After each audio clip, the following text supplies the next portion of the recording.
So, morning, everybody. Welcome to the podcast with your boy Hood Governor, live in the gym. Obviously, I'm not in the gym. Uh, I would say like a special edition. I woke up with something on my mind as I watched the game last night, like most of you probably did that love sports. Washington versus Oregon. Uh, Great games. Let's start off by saying that great game from both teams. Um, Again, Michael Penix Jr. Sensational play. The kid has only since I've been watching him, the kid has entertained me at all times. Just like Travis, Jordan Travis of Florida State, which is my team. Um, Kid has always entertained me. Sensational play, great talent, Jordan Travis and Michael Penix Jr. But the reason for this is I was having a discussion with a partner of mine, and he's a Georgia fan. And if you don't know, I dislike Georgia, and I don't dislike the team. I dislike the fans. All right, so I'm from Florida, and I live in Savannah now, and all I see is Georgia fans. And sure, there used to be other fans, but now they have came home to be Georgia fans. And some of them are true Georgia fans. They was Georgia fans when I met them before Georgia actually started winning. So, but uh, with winning comes unruly fans and braggadocious fans. And I mean, hey, back to back give you something to brag about. Possibility of winning the three-peat is definitely something to be hopeful for. So they have something to cheer for, but don't talk out of the side of your neck. I mean, let's be clear here. Let's be clear. Um, Georgia is a great team. The SEC is a great conference, and I wouldn't be a fan of the game if I didn't tell the truth. So, with that being said, yeah, but no, head-to-head matchup for the last 3 years. If I'm wrong, let me know in the comments. Florida State has the ACC has beat the SEC in the last 3 years in head-to-head matches. But I guess they still the SEC. It got to go through the SEC. So that's what we have with that. Obviously, y'all, it's 6:57, 7 o'clock now. And I'm up ready to go. We're planning a trip to Florida this morning. So I wish y'all wish me safe travel on the highway. But I wanted to know, why is Michael Penix Jr. not the number one candidate for the Heisman Trophy? Um, Daniels from LSU, they seem to want to get this kid the Heisman Trophy, only because they can't get the Bo Nix. If they could get that trophy to Bo Nix, they would give it to Bo Nix. But Bo Nix has lost twice to Michael Penix Jr. So why is Bo Nix still in the conversation? You know what I'm saying? For Heisman. He has lost twice to a better quarterback. Sure, he's a great talent. But he should not be put over Michael Penix Jr. in vote wise. Nor should Daniels. Daniel has what, 2 losses?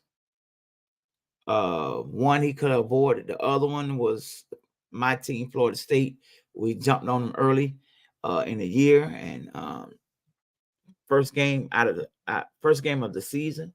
But to stick with the conversation, the topic, the reason I'm here is I was telling my guy that, hey, pause when I say my guy. Well, I was telling a friend of mine that, hey, Georgia has never had a better quarterback than Michael Penix Jr. And he told me Matthew Stafford, because he went to the NFL and he won a Super Bowl. I said, well, Florida State, had Brad Johnson on my NFL team, which is Tampa Bay. So, but that don't make him a great quarterback. He played behind a great defense, and all he had to do was not turn the ball over in crucial times and moments. And not Brad Johnson. He had the best year he could ever have with Joe Jaravicious, Keyshawn Johnson, Kimi McCardell, Michael Pittman, all-star, awesome defense. You had Warren Sapp, you had McFarland, Simeon Rice. You had Derek Brooks, Lynch, Abraham, Jackson. You had, so a plethora of talent on both sides of the ball. But the least talented position was the quarterback.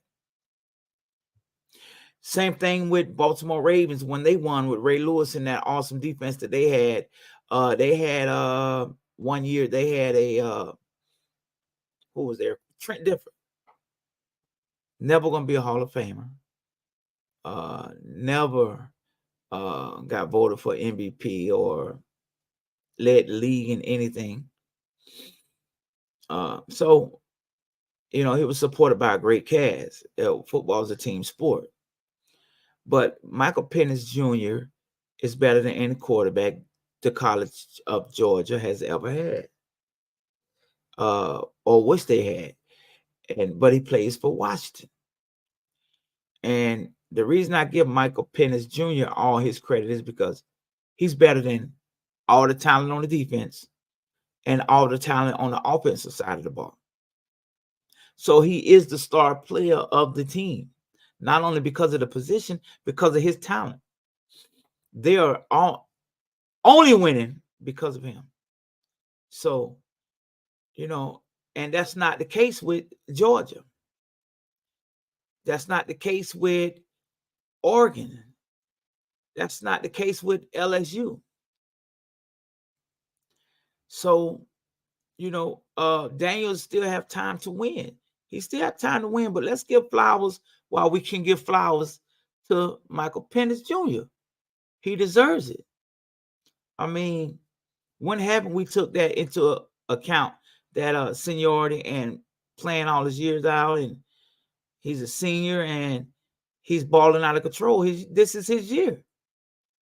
I would love to have him in Tampa Bay.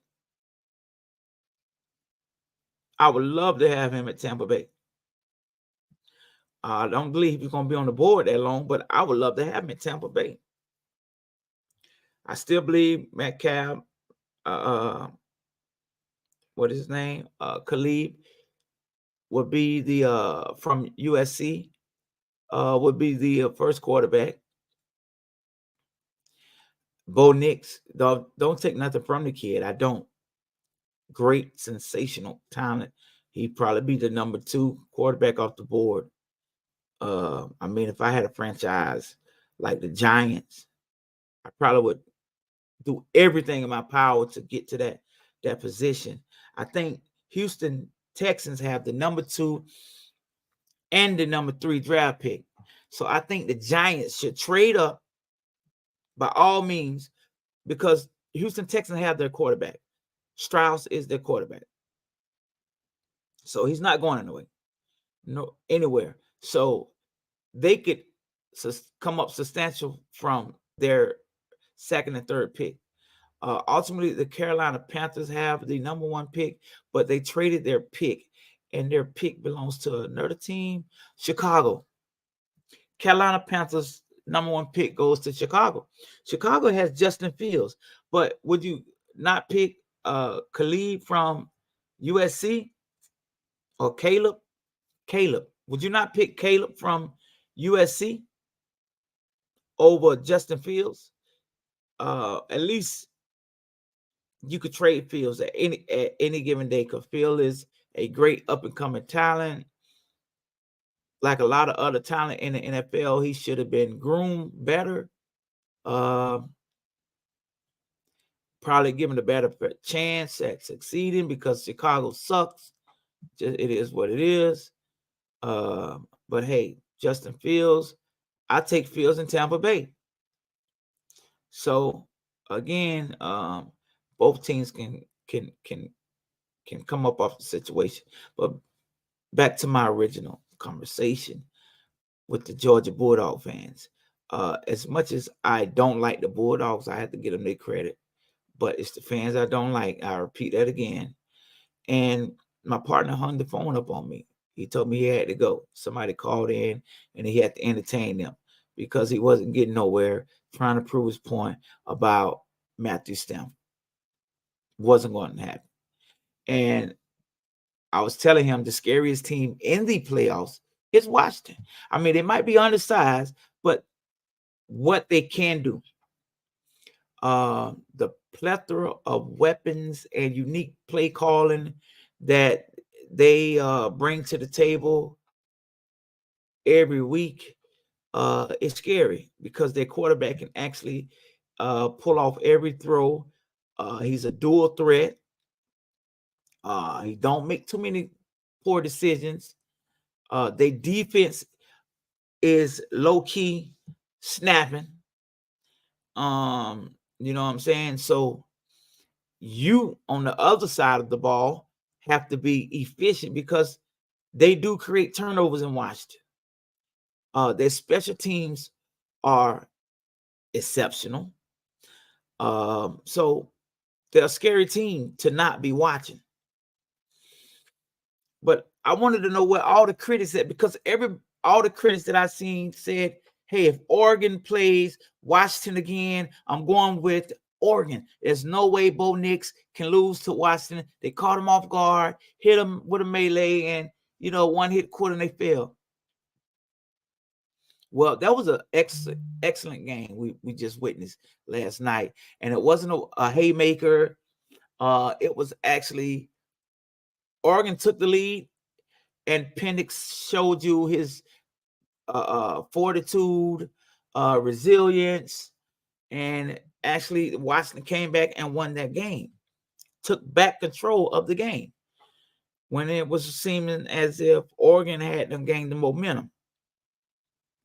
But, again, where is the critics who said Bo Nix, I'm sorry. Bo Nix is a better quarterback than Michael Penix Jr. I disagree. So, and last night it showed. And, we have to get flowers while we can give this kid his flowers. So, I just wanted some feedback. Please explain to me, why would you pick stats and individual stats? I would say is great, but when you can get your team undefeated going into the playoff in a well-talented conference like the Pac-12 was talented this year. The Pac-12 was talented this year. Even Buffalo brought a lot to the table, but they flamed out because you can't rotate. Buffalo didn't have they couldn't rotate players. So if you don't have players on the bench that can come in and give your stars breaks, then on the defensive side of the ball and the offensive line side of the ball, you're pretty much in trouble. So if you notice, these big schools, they have offensive linemen after offensive linemen. And they didn't have that in Buffalo, nor did they have defensive linemen after defensive linemen. So it was, it was going to be a long day for Buffalo anyway.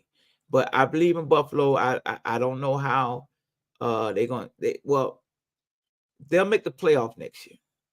I think making the playoff for Buffalo, Colorado, I'm talking about, Deion's team, making a playoff for Deion to make the playoff next year is awesome. For Deion to give a a playoff run. I take that back. I misspoke.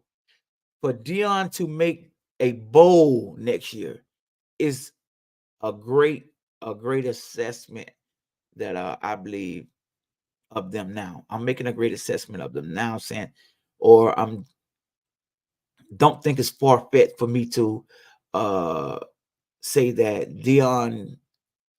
Deion's team, the Colorado Buffalo, will make the playoffs next year. That's not a far-fetched idea, knowing how great Deion is going to go in and get some recruits out of the portal.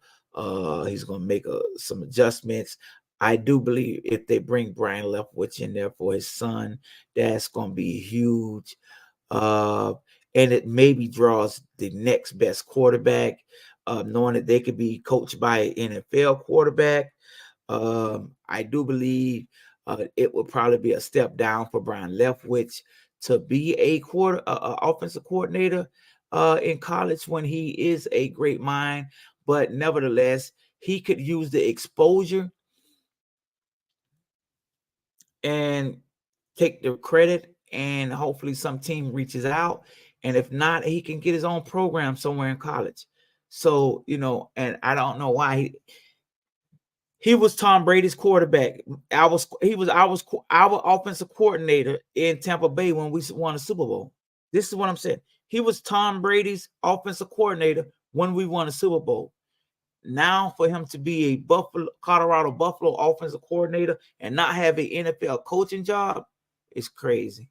I will say probably lack of experience. So, but his name was brought up. He was interviewed several times. I do believe if he wanted a money grab, I would go to Colorado for a money grab. For longevity, I probably would stay in the NFL. But hey, the way the money is going now in college, you can make just as much money in college as you can in the pro. So depends on where his passion is. It depends on where his passion is. But switching gears again, back to Michael Penix Jr. for Heisman Trophy winner this year. It's going to be interesting to see why they won't give it to him. And I would like to see who didn't vote for him. Because accolades and stats are great. Daniels is doing a sensational job at LSU, but they're not in the playoff. They didn't win their conference, and they didn't even make it to the division. They didn't win their division. So what has he accomplished over Michael Penix Jr., who won his conference, division, and now he's in the playoff and 12-0 in a tough, crowded Pac-12, who we hate to see dismantled. But hey, it is what it is. It's a business. But please explain what I'm missing here and get in my inbox. I'm not a hater. I just don't like the fans of the Georgia Bulldogs. So shouts out to the Georgia Bulldog fans that rode with their team and has arrived and do deserve to be, acknowledged. But for those who get in my face, Florida State, don't do that. Don't do that. All right. And I don't want to speak on the past. So we look forward to winning another championship. But it's y'all time now. And I don't want to play Georgia in the national championship game if it comes down to a Georgia and Florida State. I don't want that game. I'll play any other team but Georgia due to our quarterback situation. Now, if we had Jordan Travis, I would love to meet anybody. Now that we've made it that far. And again, I didn't come into the season with expectations of winning the national championship. I always come in with game per game, week after week after week. Let's win the next week. Let's win. And then we see where we end up at. That's how I come in. And my expectation is to win next week's game. and then win next week's game. And then at the end of the season, if we're there, we're there. Uh, hey, making the playoff is a great accomplishment for Florida State. Let's not get it twisted. We beat Florida, we beat Miami, we beat LSU, we beat the mobs. So we deserve everything. And Jordan Travis, he deserved to be praised as well. I do see him as a top second round draft pick. The kid has tremendous tenacity. He's resilient. He shows fortitude. He's smart. He don't crack under pressure. If you look at his stats, he's one of the best quarterbacks under pressure in college today. So, I just wanted to get on here this morning and finish the conversation that I didn't get to have with my partner because he hung up with me. So if you missed the beginning, I was saying a friend of mine hung up with me on the phone because he was trying to defend Matthew Stafford as being a great quarterback coming out of the College of Georgia. And I said, Georgia have never had a great quarterback like Michael Penix Jr. And I compared Stafford to Trent Dilfer. I compared him to Brad Johnson. Both won Super Bowls as a starting quarterback. But, again, all three of them was traded off of their team. They all were starters at one time, and they was traded. So great quarterbacks don't get traded. And that was the case. If Matthew Stafford was still that great quarterback that Detroit knew he was, they would have never traded him. He would have never lost his team. He didn't leave. He didn't leave for money. He lost because they moved on from him. All right. But hey, one man's junk is another man's treasure. So the Rams found him or bought him and paid him and went on to become Super Bowl champs up under the leadership of first Arnold, right? Donald Arnold, right? And Jalen Ramsey, right? Some more good players. And then you could say Matthew Stafford, who led the offense. But yeah, I mean, give me some feedback. One thing about me, I will respond. You put that feedback in there, I'll respond, and I'll respond in the next podcast as well. But yeah, let's talk sports. I will be back with some social topics like T.I. and what he's been going through, Hassan Campbell getting shot and everything. I'm kind of late on news because it's been a busy week for me. Make no excuses for you guys, but I wanted to give you guys some content, and but very interesting content, not just content. But so yeah, follow back. Hit the like and subscribe button on my YouTube channel. Let's get me up there so that I can get the notifications out. Hit the like button. Give me all the accolades that I got coming. It's really tough to come up with content sometime, but it's not because a lot of it's given. I don't like to follow other people's content. I will, however, if you send something, I will forward it and repost. If you like or follow me on anyone's social media, TikTok, YouTube, I will like and subscribe back or follow back. So yeah, it's Hood Governor on all platforms. And yeah, so hit me up and let's talk. Because I